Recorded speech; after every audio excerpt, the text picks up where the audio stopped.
Glad to have you. Join us again on Nigeria Decides live studio on independent television, and joining us on this discussion that will look at issues concerning the forthcoming election come March 18 for the Edo State House of Assembly. At my immediate right, I have a lecturer at University of Benin, Neville Obakedo. Thanks for coming, Neville. Thank you for having me, ITV. Good morning, viewers and listeners at home. And next to him is Dr. Patrick Awosage. Good morning, and thank you for having me. It's a pleasure being here. Okay, well, we've had previous election, the National Assembly election, of course, the presidential. And what do you see as lessons learned that we dovetail into making corrections and deepening the electoral process for the House of Assembly elections, Neville? Well, according to the Constitution of the Federal Republic of Nigeria, 1999, and the Electoral Act, 2022, as amended, it did not leave anyone in doubt about what the democratic and electoral processes in Nigeria are. And it states, this document states that in every 4 years, there shall be a general election that will enable Nigerians to elect their leaders at the national level. That's the president, vice president, the National Assembly, Senate and House of Reps. At the state level, the governor and the deputy governor and the House of Assembly. And then, based on state laws, you talk about the local government election that throw up the chairman, vice chairman, and councillors representing each ward. Now, that was why in 2023, the the Independent National Electoral Commission came up with a calendar for the general election. The first part of it has been conducted, which is the presidential election and the National Assembly election. And the state governorship election is some state, and the state House of Assembly election that was supposed to take place on Saturday has been shifted because of the legal issue surrounding inspection of the materials that were used for the last election. Now, during that presidential election, there were issues that still border on the legal framework that governs the electoral process. Part of it is already pending before the Court of Appeal, according to the provisions of the law. And there were hues and cries over non-transmission of electoral results from polling unit through the BVAS machine, according to the promise that was made by INEC. Whether that is in the Electoral Act, and whether BVAS is captured in the Electoral Act, it's a different ball game that the court will interpret, since the matter is already before court. But just now, all the hiccups that were experienced in that election, Nigeria do not expect that such hiccups will repeat themselves. For instance, late arrival of those that were to conduct election. For instance, blatant violence that led to death of persons, including our Edo State here, and even Benin City. And some other irregularities that marred the process. We know that spirits and angels do not come to cause me. It is actually the stakeholders that are responsible for whatever problem that may have happened with that last election.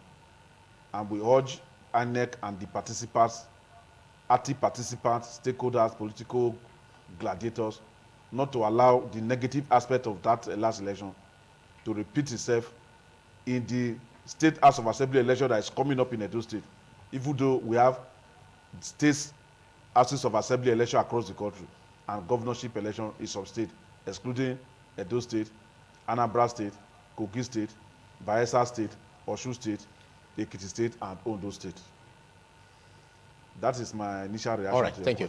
Let's take your reaction on that, Patrick Awosage, over the lessons learned in the previous election and how to impact on this. And of course, also the 7th Assembly, Edo State House of Assembly, what transpired, and even the inauguration of 14 members. You know, how do you think this could impact in this coming election, looking at the activities across political parties, majorly the PDP and the APC?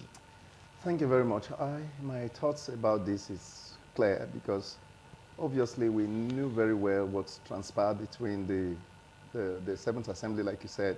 They were not, or the inauguration did not, or will I say, the proclamation of the governor, which had some issues according to them, and they were of the opinion that things were not done the proper way. But, in all sense, I honestly believe that the 14 of them will not make any impact in the terms of what is happening. So I don't think, I think it's a battle between a political party, and this those states, for goodness sake, and we have a lot of persons here, a lot of competent people that could represent. It's not your entitlement, it's not chieftaincy title that you should be hopeful that you will get back there, as it were. There are other persons, I think that is what it is. If you've not been inaugurated, you didn't come for inauguration, as it were, that's fine. You stayed back and then you want to recontest, fine. But I don't think that's even the issue. I think my basic worry about that is that it's more an issue of two friends quarreling, bringing state machineries to run or to carry out their grievances. I think that is very unfair on the part of both the ruling class or the governor and his team, as it were. I don't think it's proper. Because political issues should be resolved politically. There are many of these issues that ordinarily shouldn't have gotten to court, that shouldn't have gotten that far. They could have sat down with themselves. I think that's how political matters are resolved.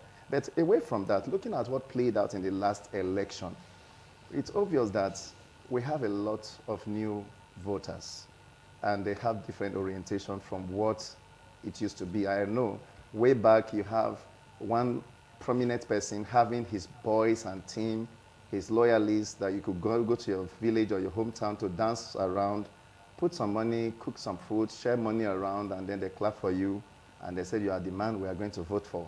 And you have people, but things have changed now from what is going on, and it's obvious that this orientation is a new awakening, and I think it's a welcome development. Okay. And it's getting those that are in office or those that will be elected to work more, because if you don't do the needful, there are people that will checkmate you.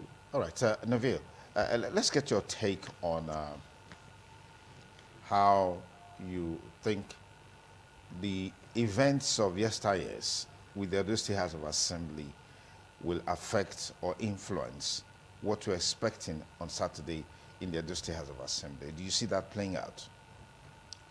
First and foremost, the democratic process, or the democracy that we say we practice, is hinged on the rule of law and separation of powers, where organs of government like the executive arm of government, legislature, and the judiciary, they have their own constitutionally defined roles, even though they have overlapping and oversight functions between and among themselves. And for democracy to be deepened and for participation to be elaborate, the crafters of the Constitution and the drafters of the democratic process, they decided that the legislature that is responsible for lawmaking will be elected and will be independent. They also decided that the executive be elected and be independent. And the judiciary that is to interpret the law should also be independent, even though not elected. Now, as a result of these clear constitutional provisions, we expect, for instance, that the executive and the judiciary, beg your pardon, the executive and the legislature at the federal level or state level, and in this case Edo State, to work together in harmony in the interest of the state, not in the interest of a person or group of persons. And so we have been having elections in Edo State right from the time that Edo State was carved out of the old Bende State, or when Delta State was carved out of the old Bende State and the remaining part of the old Bende State was now renamed Edo State.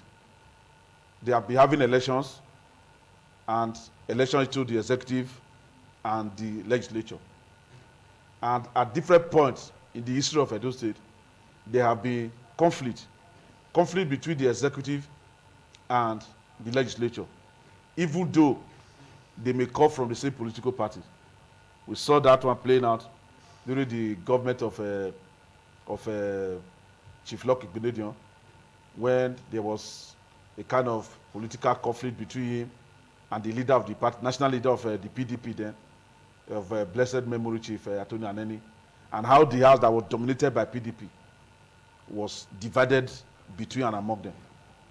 We also saw that one play out during the period of Governor Adams Aliyu Shomole, when a faction of the house now cross-carpeted to the PDP, while the rest remained APC.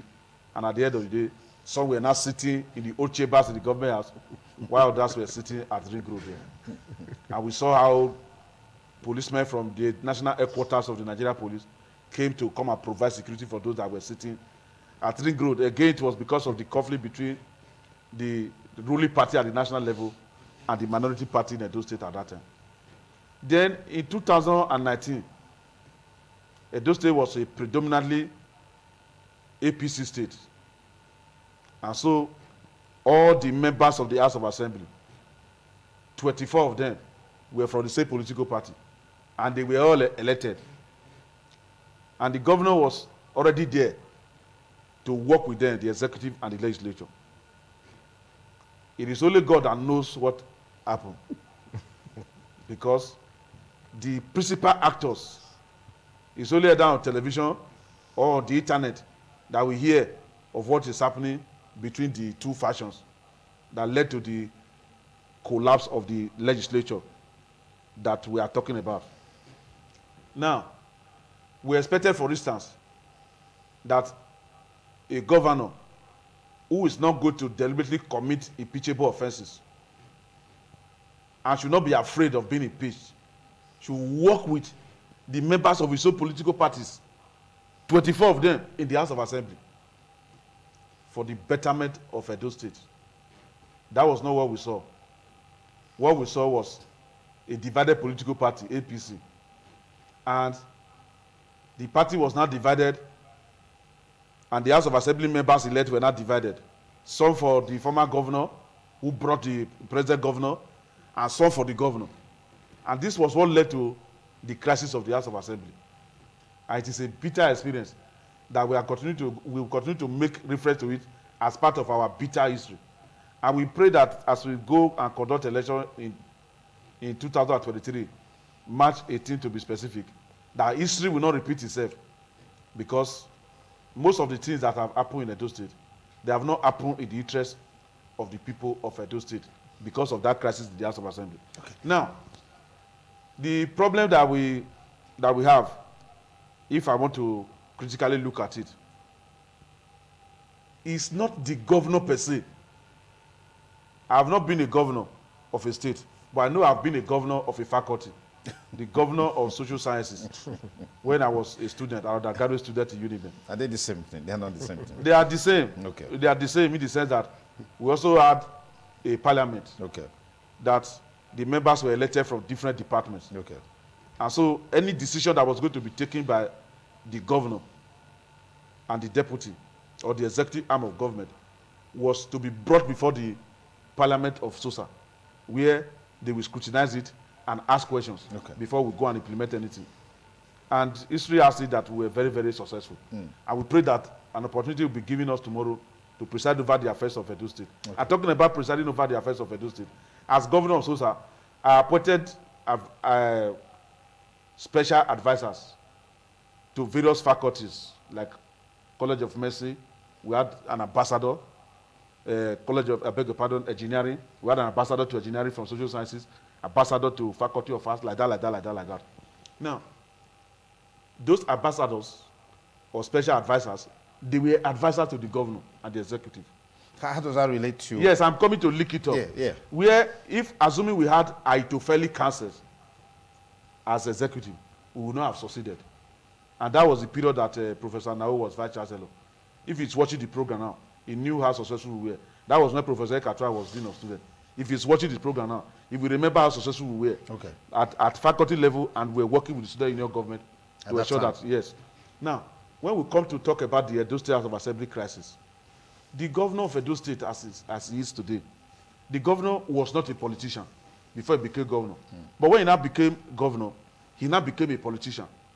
Not politician because he understood the political process and the intrigues of politics, but because he had politicians around him who were advising him, and what they advised him to run away from is what when those who speak English, they say the chicken has come home to roost.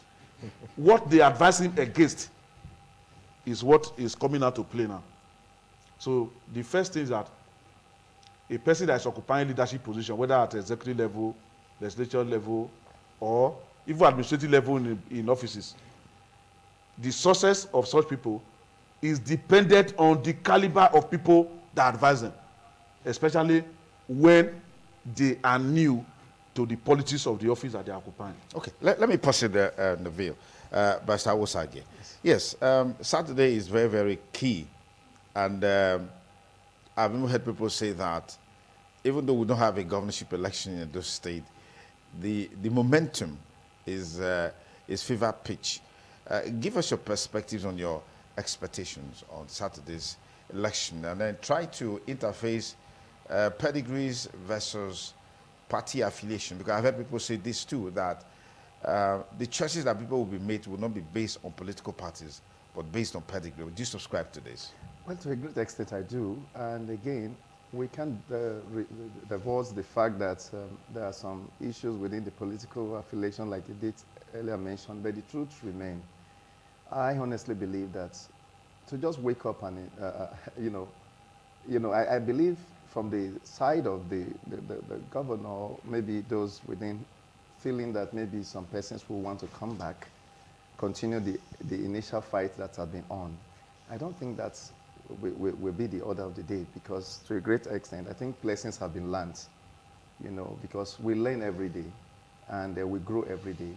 I think we should always learn to let go some things that have happened before and see how we could work together. My major concern is the interest of the states. You see, when we allow our individual differences to start affecting, state instruments and machineries, I think that's where problem lies. Now, the next election is not an issue of APC, sorry to mention parties, PDP as it were, like we've known to be, that is the states, the governor is from the PDP and the other party where he left. It's not about them. It's about the new orientation of these forces that have shown up, that was evident even from time immemorial. All the while I've been in Lagos, I know how the elections and politics have been played there. It was almost a one-way thing, and you could see to the extent that even in Lagos State, it's losing to another party. So it's just to say that there are new sheriffs in town. There are new people that have a different orientation. And I want to say this started from the NSAS period. You could see that NSAS crisis and how it turned out to be. And you can see these characters, they cannot be lobbied, and you don't really know. They just go the way they want. And democracy is all about voting. Yeah. It's about majority. And they have the number. And they know how to pull themselves together. I saw somewhere in Kogi the other day, the young men put together, they'll bring a truck to grade the road. That's strange. We've not seen that before. There's episode that people will pass through, that the governor, whatever, they were accusing the governor of blocking them off, so that they said they were going to ensure that people vote. So you can see that I'm excited about it. That means soonest was that having credible leadership in governance, because it's good leadership we want. Now, what we may go, we can't rule out the fact that the governor have done well for this state to a great extent. Yes, he has. We cannot rule out that fact. Those days of bantering people on the road, hitting you and stuff like that, although pockets of it still show up. But again, we cannot rule out the fact that he's done well to a great extent in some areas that we can, see visibly. But again, you can also look at the pains of the people. I know I go to the bank, I just get inside the bank, I see the huge crowd out there. Somebody is lining up to get, you will say, well, it's not the governor. The people don't know that. All they know is that somebody is in charge. He's trying to explain that this is a monetary policy that have nothing to do with him. But the woman selling gari, the woman selling roasted fish on the road, she won't understand that. So all they are looking at is that these are the people, and they want some other persons to come on board. And that is how it has always, or it was the last election. And obviously, to a great extent, it's going to play in that dimension. because it's not, I don't think anything have changed. Okay. I don't think anything have changed from the last February 25th to date. You know, they are still very... The issues are still the same. They are still the same. And they are still having the Naira issue. Yeah. They are still having the petrol trouble. And a whole lot of issues are still there. But the idea of maybe we are going to make things work for you, I don't think the people want to take that. I think the people will decide based on what is on ground. Okay, as we move towards the 8th Assembly in Edo State, and it is normal, it's expected that as a governor, you know, you have to rally around support for your candidates in the election in order to have a well thought out policy implementation that will move forward the state government. Now, is it wrong for the governor to nurse this notion about ensuring that his candidates win the election? Or do you see it as a drawn battle between the governor and the predecessor, Neville? You see, when I started by saying that when you are in a position of authority, including position of a governor, your success is dependent on the caliber of people that you have as advisors. And when they ill advise you, what the Bible refers to as Itophelic counsel, you are bound to crash land. You are about to face crisis. For instance, my co-discussed and yet mentioned the issue of cash crunch just now. This is a policy that even APC governors opposed the president about, and they took the president to court, and the court made pronouncement. I have seen some governors trying to descend on the court, on the banks in their state, threatening them that they are going to shut them down to ensure that they obey the court order, even after the CBN has released a press statement that that court order should be obeyed, that the old 500 naira note, 1,000 naira note should be taken from people and be given to people as it's still a legal tender till December. We expect the governor, for instance, because the governor, through the Attorney General, filed a paper at the Supreme Court supporting the policy. So now that the Supreme Court has made pronouncement, the governor should also come up with a statement mandating the banks in this state to obey that court order, as Soludo and some other governors have done, because the court order is supposed to be obeyed. And the lawyer is here. Anybody, any matter that is of public interest, anybody can execute the order. When the refusal to execute the order can lead to anarchy. But that is by the way. We are talking about this election that is coming on Saturday.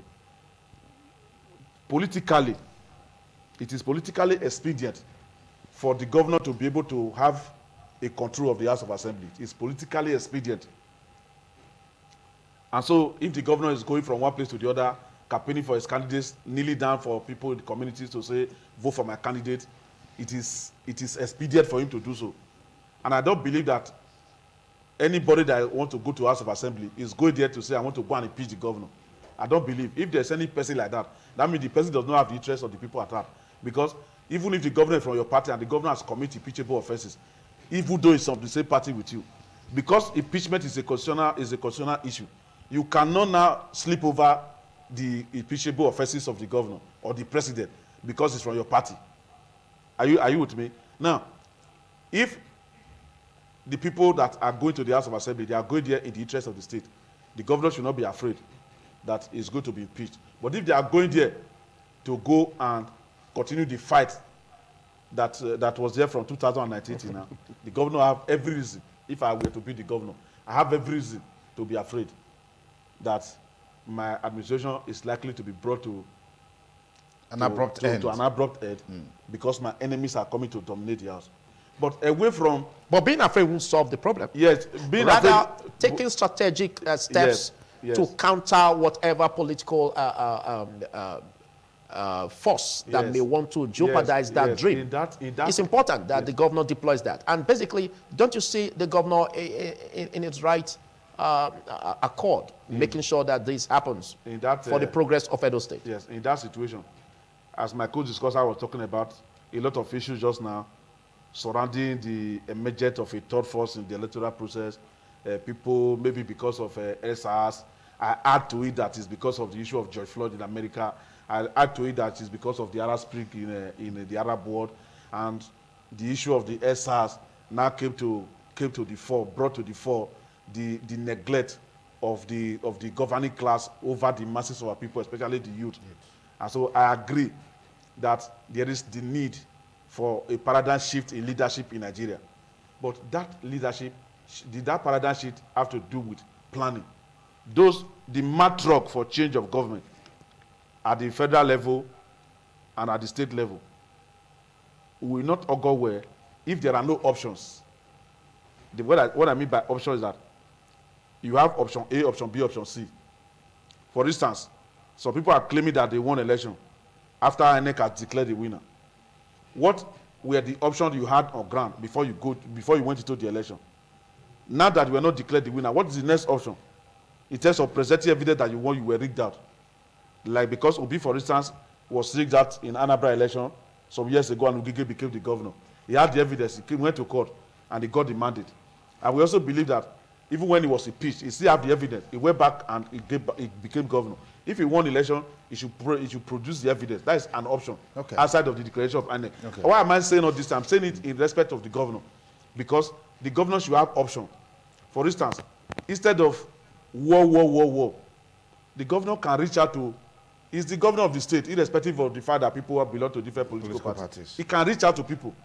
If you don't know them, you have people that know them, they can link you up with the people. You can go and visit them at home. And so have an engagement with them. Yes, have an engagement with them. You see, my being governor is not for my personal interest. It's the interest of my state. These are the things I have in mind. If you work with me, even though you are from another political party. Let me just take a last point from Barrister Dr. Awosage. Yes.